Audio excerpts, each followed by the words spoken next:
Ang suka ang kalaban ng pekeng ginto.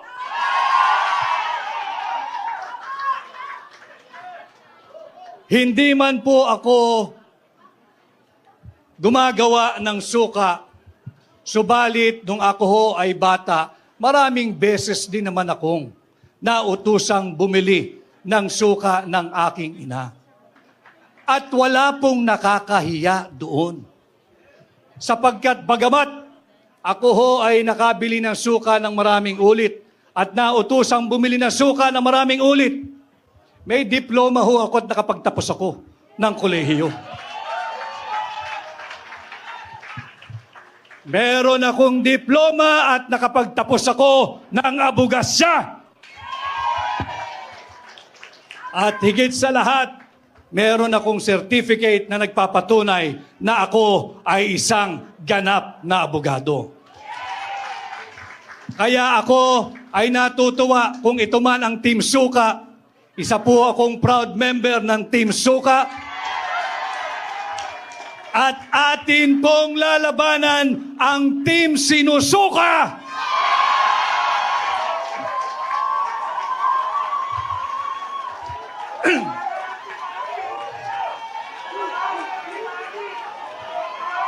Labanan natin ang mga mambubudol.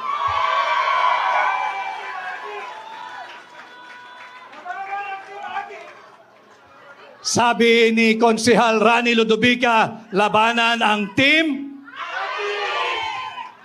Tutungo tayo mamaya dyan.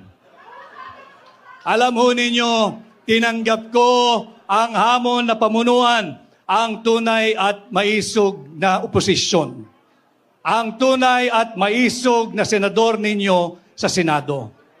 At bilang senador ninyo, atin pong lalabanan ang korupsyon at sisimulan po natin yan sa pagbabantay taon-taon sa ating national budget.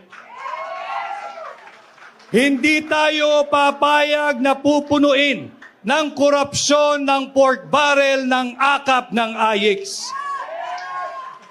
Babantayan natin taon-taon ang ating national budget nang sa ganon, hindi na magkaroon ito ng 28 blanko at nauwi sa tinatawag nating GAA.